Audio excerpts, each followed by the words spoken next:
don't get up from the bed in the morning just to avoid dealing with those difficult things, but it comes at cost. I feel like it is quite costly to live like that. Yeah, we actually end up losing part of our identity that is holding us back. That's the loss, right? But Yeah. what that gives away for is more of what we really want. But we've got to let go of all those different activities and habits. Hello, hello, and welcome to the Joy Link. Hi, my name is Julia, and this is Brian.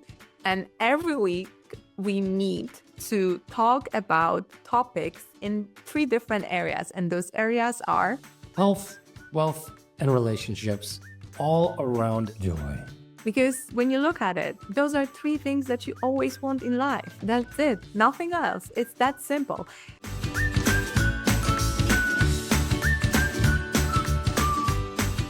So we spoke last year about Joining 2.0, and it turned out different than we both expected to.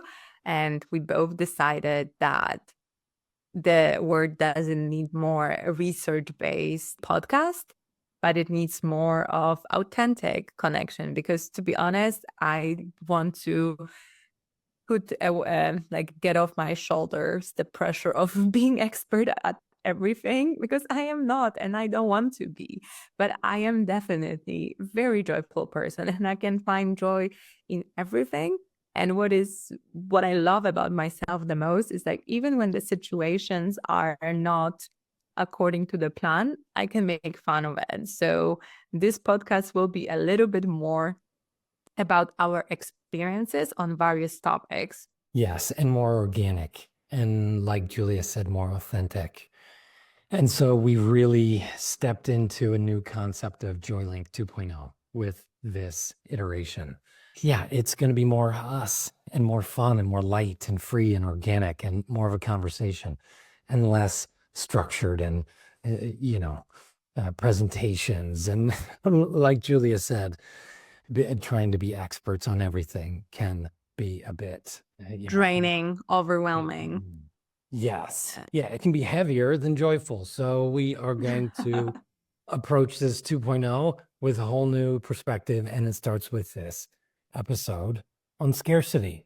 Yes, and I would say that scarcity was such a difficult concept for me to even grasp upon in life, because I feel like I wasn't able to even understand it fully. I remember a few years ago when I was in Nepal, I was presented a concept of abundance and I could not understand it, right? So I think if I could not understand abundance, therefore I could not understand the scarcity.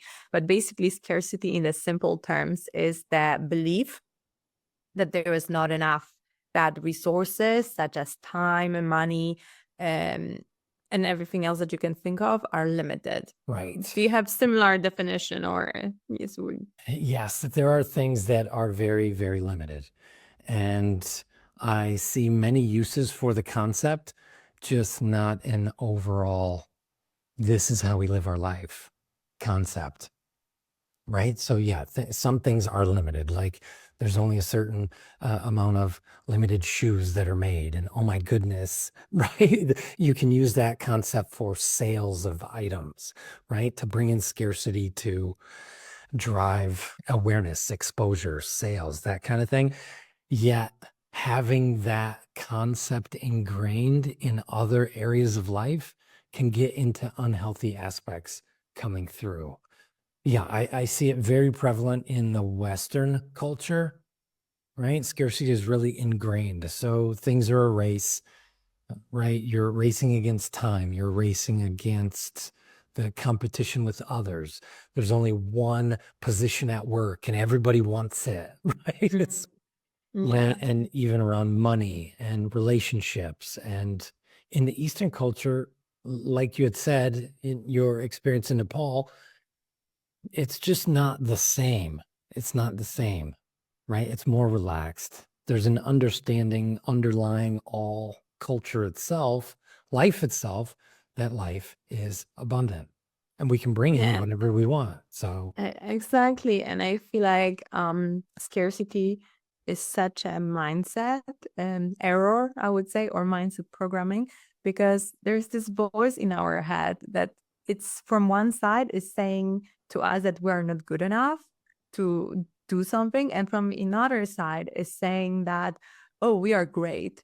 And then you are found in the middle, what's going on in here? So I remember when I started my business and I was like, something is strange. I could not understand what's going on, but I feel like I've noticed that there was a lot of scarcity around me with people who were looking for the job, right? That they did not have a job and they felt like there is limited amount of jobs available and they were just like keep looking and they could not find. And I think it was so difficult. And I felt really guilty that I did not enjoy my own job.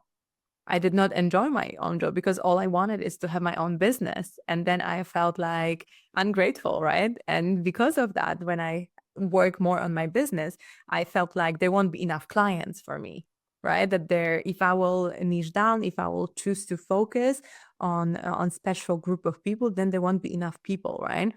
And yes, it's like simple math. There are thousands and thousands and millions probably of people that I can work with. But this is like what the mind does, that you feel like that I felt like I had less possibilities. I felt like I have less options and I felt a little bit like I'm trapped where I am. And I, to be honest, I had no idea what to do with that. Well, yeah, that is all part of that growth journey and like the entrepreneur's journey as well, right? Like you said, it's a mindset error, right? You can, yeah, it's like believing a lie, right? And it's really caused by these conflicting programs that we have in our minds. And so, like you said, on one side, you have the thought that I'm amazing, and the other side is like, well, I'm not enough. And so, what is it? Right. Yeah. And so, there's always going to be this conflict in our manifestation of these different experiences in our lives when we are of two different ideas, right? It's only when we focus. So yeah, getting really clear on what we want and who we are. I mean, that's really an identity growth area that when we really decide, then things will start to happen along that way. But like you said, when you move into a new area that's undeveloped, like, hey, now I have a business and now how do I do this? Then we're facing all those limiting beliefs. And Exactly. that's to be Yeah. expected. Yeah, I feel like I like this. I see it a little bit like this, that we have life and it's a little bit like sets of rivers. And let's say we go to one school and then we finish, and then we have, let's say, be like two up or three options to go into another river, right? Then we go into study or whatever, and then there are more rivers to choose from, and then you just keep going in the river, and then you can continue like this pretty much until the end of your life. Right. But if you have the courage or curiosity, I think it's not even a courage, it's a matter of curiosity. If you be like, what if I will take a different path? What if I will take a different approach? And then you are not going to meet another river. You are going to meet a freaking sea. And that sea, it's scary, it's terrifying. You have no clue what is going to happen there. So that's it. Exactly. The waves are bigger, but of course it goes for both sides, right? For feeling this overwhelm and being scared and the scarcity, but then the joy and love and passion. Like, I have never been more proud of my work than in my business, right? No, so it's just so different. It's totally, you experience it on different level, right? But then in between all of that, there is this like concept that it's not really found in nature, right? Because everything grows, every season change and it grows more, right? There is like I have a garden, so each time when in the summer there was raspberries, when the raspberries were out there were apples, when so there is constantly something growing. So I don't know how come that I was able to think that there is like a limit, that there is not enough. Like, money is printed every single day, you have infinite amount of options with the internet, but still there is this like, no, there is not enough. Like, you just need to do something in a certain way, and probably in the way that you absolutely don't want to do and you hate it. But it was just like, yeah, error in program, that's it. Yeah. And especially when we confront those limiting beliefs, when we actually stare right at them and question them a little bit, they start to break down really, really fast. When it comes to like taking a look at a new business venture and saying, okay, is this niche down enough? Is this too much? Are there enough clients or not? Right. I actually moved my niche around 3, 4, 5 different times because I'm like, is this it? Is that it? And then not knowing about where to move it to. And that all comes from, you know, taking a deep breath, right? And feeling more secure in yourself and what you can do. And then just staying consistent. So just picking something and just trying it. And then just not entertaining anything that says, I'm not really good at this and I can teach that.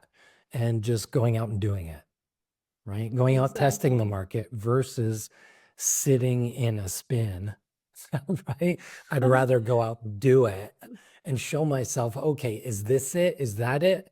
Versus thinking in a circle that's negative. Yeah, and I heard the other day, I'm listening to this book. It's called Happy, Sexy Millionaire. I don't remember the last name, but this is by the guy named Steven. He has this podcast, The Diary of the CEO Diary. I really like him. And he was saying that people are being asking the wrong question, and it's a concept from the Western world that like, oh, is that the love of your life? Is that something that is the biggest passion? Or but the truth is that we are so complex that we have so many different passions. We have so many uh, different definitions on the same word. So just expecting for us to choose one thing and get it right is it's unrealistic. And I think again here how the scarcity plays the role, because when we think that okay, if I will go with option A, then I will lose option B, C, D without thinking that down the road, probably we'll have like quadruple millions of billions of new possibilities because they are being formed every single second with every single decision that you make. And it's all about, you can still come back to it, right? So it's just so interesting that we are, and I'm often so stuck with making a decision because I'm afraid that I will lose something. But the truth is that it's not really losing. It's just like a part of choosing, because whatever you choose, if it brings you closer to the things that you enjoy and you like, then the better. So it's just better to make those choices instead of feeling being like there is called loss aversion, that people have the tendency to avoid losses, even if the gains are exactly the same or greater. It's the losses that yeah. Yeah. And we can get stuck in those cycles of entertaining fear-based decision making. And then that keeps us from not moving, right?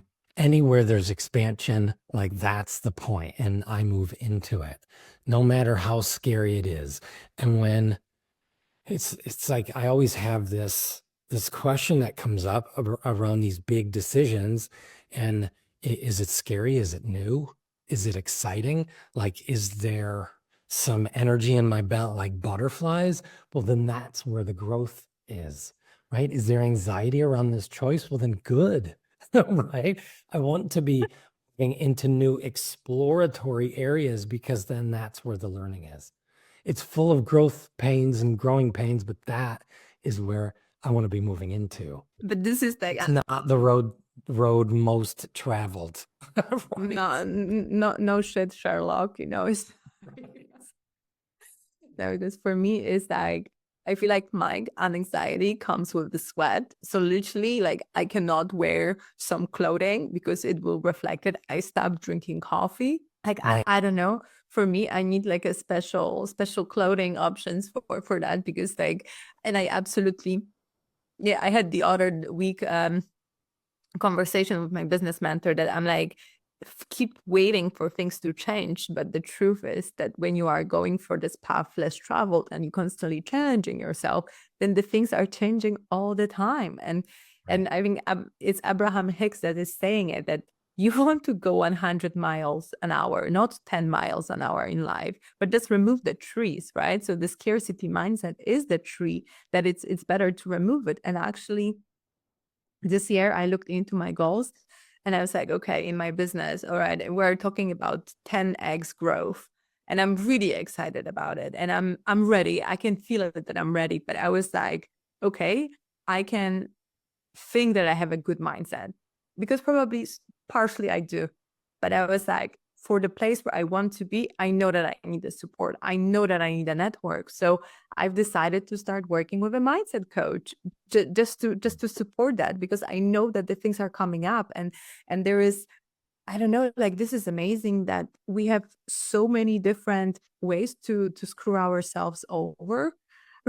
Like just to stop doing something, procrastinate, be afraid, and just don't get up from the bed in the morning just to avoid dealing with those difficult things. But that's the life worth living for me, for example. But it comes at cost. I feel like it is quite costly to live like that. Yeah, we actually end up losing part of our identity that is holding us back. That's the loss, right? But Yeah. what that gives away for is more of what we really want. But we've got to let go of all those different activities and habits. Like you said, staying in bed too long. Or for me, it's not promoting my work as much, right? Because I've spent so much time on the development end, let's say the design and the creative end, that there is also, as part of an entrepreneur, there's that other side. It's like, okay, well, this is a really great result and the client's super happy, but now I've got to go out and find another client. So, Yeah. and you got to make sure you continue promoting and really Yeah. being strong in your messaging and understanding what your real value is and then going out and supporting people. Exactly. And taking it, one step at the time, because I feel like self promotion in business on overall in life is just such a challenging topic because we don't want to be perceived as someone who is bragging, right? But at the same time, it's like this so many different files of opinions or programs that they are like contradicting themselves, and then it just doesn't work like that. So definitely, I feel like it's the struggle, but I think it's so good that we're talking about our experience in such a vulnerable way because what I realized that when I think it was last year, I was so stressed out about money. I like the scarcity mindset was really taking its toll. And when I realized that I wasn't able to talk about this topic and when I finally did, like I got so much love and support, but we think in our mind that it's just us, that there is just wrong something with me because everybody else has it figured out. But the truth is like we are all challenged in different areas, right? And that's why when you open yourself to be vulnerable, other people will be vulnerable as well because we're all kicked in the butt sometimes. Right. Yeah. And life's not easy either. And that's kind of the point. And the whole thing's a big learning journey. So, when it comes to scarcity around money and like your thoughts are saying one thing, but your reality says another, it can be really tough to stick to it, right? To trust and have more faith that it is coming in. And all I have to do is stay the course and just showing yourself what you're able to do. Like I'm talking from personal experience, right? Just being able to trust that some expansive concept like I got this, or all I have to do is stay consistent and just stick to those little mini habits. Like I've read so many books on habits, right? It's like micro habits, mini habits, atomic habits, right? All these habits. Well, they all say starting really, really small. And that has really supported me to Yeah. have more trust because yeah, I mean right now it's really cold outside and but my body is telling me it wants to do this obstacle course race again. Mhm. And because this time last year I started training in January for it, so my body's like remembering, hey, there was this thing that we did a year ago and we trained for 5 months and then we had this thing, I think it was in May or something, right? It was beginning of June. And it's pretty funny the memories that come up also in the thoughts around, oh, could I do it again? Right? These, oh, I don't have this or I don't have that to do this race again. Right? Because I had a partner last time, my son, who was 18, he said, hey, man, I'm going to run this race with you. And so I had a conversation with him this week. I said, hey, man, I want to do this race again. And he's like, nope, I'm not going to do it. I'm not running anymore. I said, okay, fine. Right. Because it was cold and rainy and it was on the beach on sand and the rain was horizontal, like coming at us. It wasn't that fun in the harshest little points, but I know it's good for me and I'm gonna do it again. So Well yeah, done. Well done. right. So I'm just dedicating my mind around getting around the idea of starting small. So I'm going to go out and just run a little bit around the neighborhood today. And it's foggy and cold and really cold. We're in the dead of winter right now. And I'm just going to do it. Exactly. I did my run for the day, so uh definitely, yeah. And I feel like when you say it's cold, it's foggy, okay, that's the majority of the year in Denmark. So I'm like not even, and at this point I'm not even bothered by the weather. But it's really cool to, yeah, to challenge yourself like this, because I feel like from the challenges comes trust, and from that trust comes possibility to change, or like the confidence, or like the reassurance that there is a possibility to change. Because I Right. feel like it's like everybody is talking about personal growth and how great it is, because it is great. It is great to not be affected by the situation that you used to be in the past. It's super Right. great. It's super great to start appreciating everything and everyone in that you have in your life. But there are things that there aren't so great. It's literally coming from state A to state B, and that requires a lot of energy, right? And Right. this part is like there is some guidance. Like there are those beautiful minds, and that they are sharing it, and absolutely. But it is tough. Like you need to do the work. You need to put in the work. It's it's this letting go and like grasping. So for example, like there is this belief that I had that in order to everything work out, I need to worry, I need to stress out, and I need to be anxious for the word to stress out. And then I was doing like a tapping exercise. I think it's ETF tapping. Yeah. And then there was this guy saying is that no, the nobody will take a payment in anxiety, like you won't pay your bill with stress. And it was just such a funny way to put that. Like this doesn't contribute. And even knowing from the things what I know about the brain, that is literally shut off the frontal lobe. So where the creativity is coming from. So the stress and worrying and anxiety, literally it's counterproductive. So Right. now I'm really putting a lot of efforts into like those more expansive thoughts that like, okay, it's all about feeling good. It's all about feeling joy and just literally enjoying your day, because that's what your life is made of.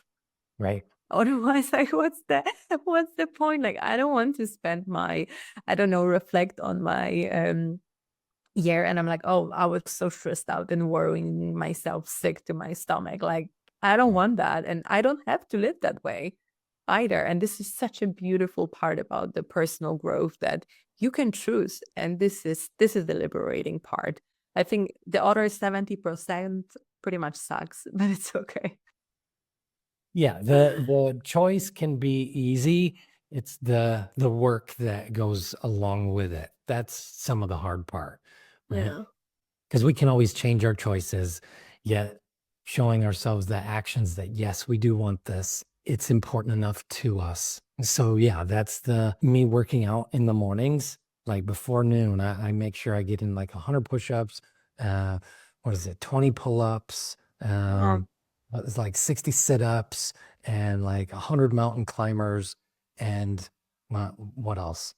Yeah, so that's all that's all like in the morning, right? In the morning, along with the drinking the water and doing the meditation and the yoga and right. But I didn't go outside for a walk today. And that's all in the morning as well. And we're recording this in the middle of the afternoon. So yeah, my body's like, hey man, right? So just knowing that there is some really great things that we can do for our health. We have to find them out ourselves. And then when let's say the winter gets really cold and it's dark, and that's when we can really stick to our protocols. So yeah, understanding what really is good for you and then sticking to it no matter what, that can get us through and show us that, any scarcity concepts that we face along the way. Like the first thing that came up to mind when my son said, "Hey, I'm not going to do the race with you," was, "Can I do this on my own?" Right? Of And yeah, course you can. right, because on a second level, that's the second level. Like I did the race with a partner, and Yeah. now okay, I completed that, and now I'm like, hey, I want to do the race again. Then my goal is, well, I can do it faster, right? But it gets harder as well. The limiting beliefs that come in is, well, now you're going to be on your own by yourself. Can you do Mm. that? And it's like, oh man, right? Anything that like starts to shrink you a little bit, we have to be incredibly aware of. You're like, oh, that's the limiting belief on this level, right? Because I've Mm. up leveled or upgraded. So yeah, just being aware of those little subtle ideas that come in around scarcity, around limiting ourselves. And then my body told me that as well. It's like, oh, right. It started to shrink, and like some, uh, anxiety, worry for me in my body feels like prickles when, uh, like when your body's coming back awake after, like, let's say your hand's gone to sleep, Mm. right? And it's numb, and then it starts getting the feeling back, right? It doesn't really feel good, right? It's like all those prickles, and it's like, ooh, ow. That's what anxiety and worry and fear and all that feels like to me. And say, whenever I feel that energy coming on, it's like, oh, right. I have to pay a lot of attention to that specifically. So yeah, is it scary to do that again? Yeah. But am I hoping for better weather? Yes. Yes. Yes, I am. Do I know I can do it? Yeah. Can I get a better time? Sure.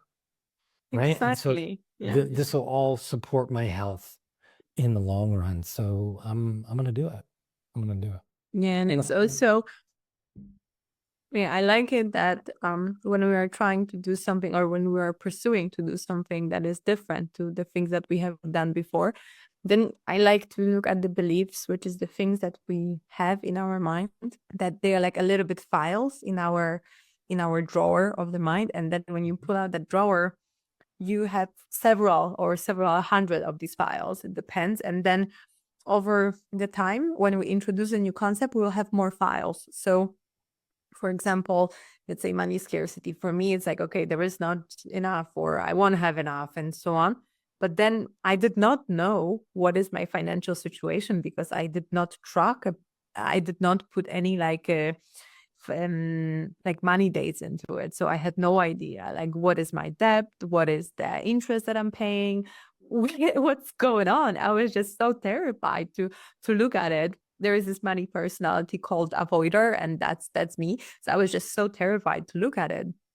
So then I learned that people that they are good with money, they are managing their money. So I started to manage my money. And then after a few weeks, I was like, okay, I'm getting better. I'm a better money manager, right? So it's like kind of building and stacking up on the top. So I feel like there is a lot about being conscious. What are the beliefs? And also I think the scarcity mindset, it's like limiting us through any change of behavior. So my hack to do that, it's kind of to look at people that they are already having that or doing that, and then see what do they believe, how they talk, and what do they do. So for example, yeah, let's say if there are some, let's say, yes, I want to scale my business this year, then I can look at this super successful business owners that I'm inspired by. And can I say, like, oh, are they thriving in their niches, or they are more general.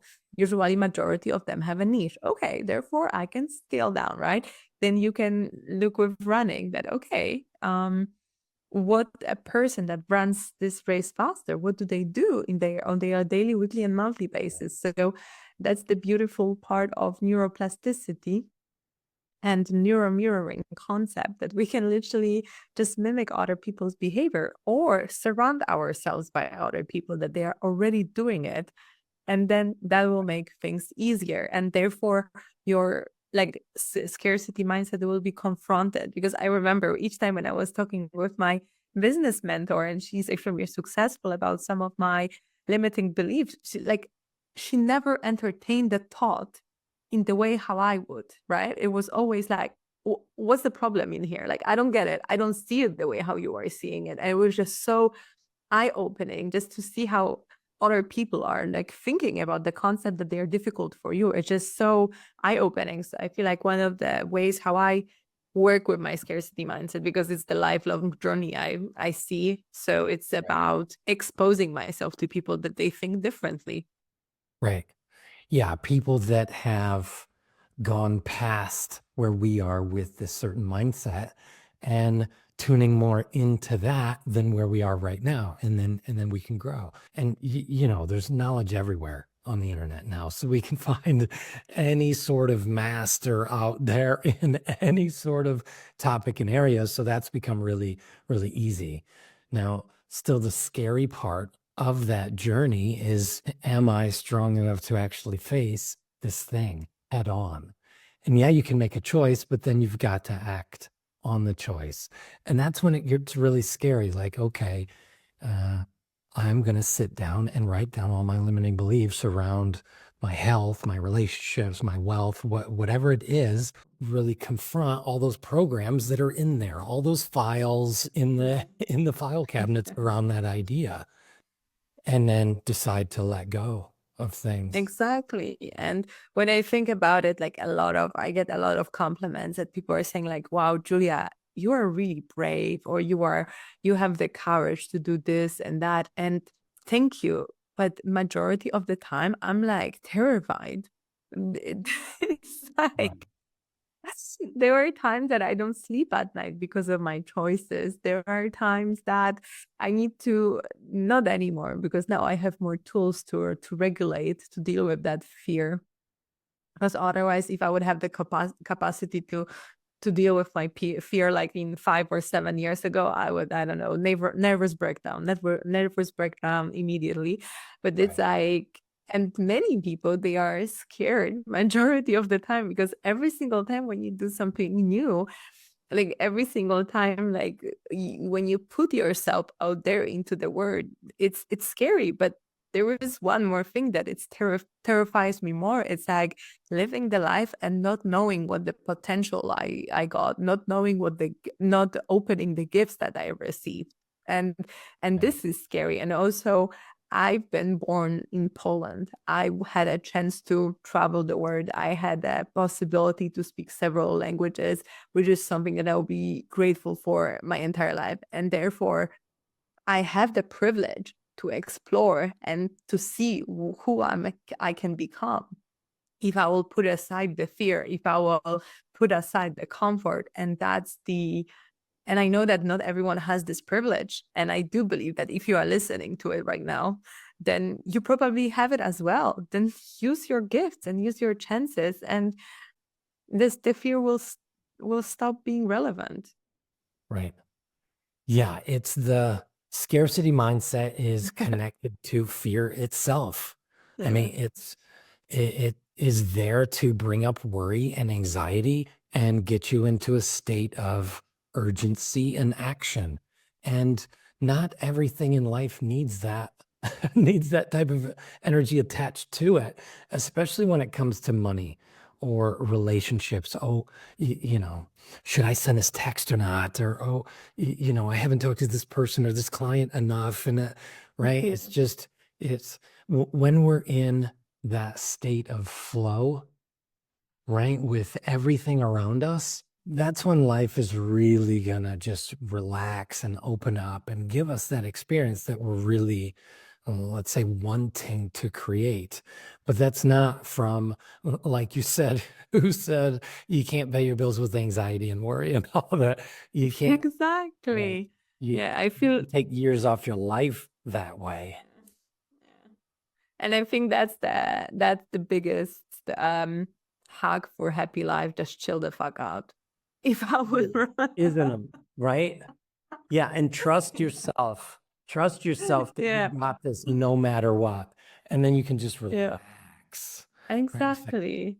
Yeah, but that's not we are, and and circling back, this is not what we are taught to. We are taught that there is not enough, that we always needs to be the best, and who knows what does it even mean to be the best, but who knows what does it mean to be enough. What you need to know that just you are not good enough, but then who is good enough? Like, oh my gosh, it's never ending narrative. Just that it's only had the only function to keep people stuck and be in the loop and never like reaching higher. That's it. Right. So that sucks. And yeah, you heard our perspective on the scarcity mindset.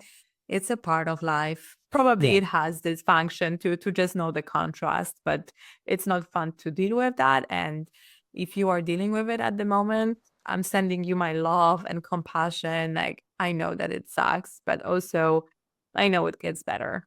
And even if it takes long time, it will get better sooner than later. Just keep going and keep ignoring the things that they are not supporting your new beliefs. That's it.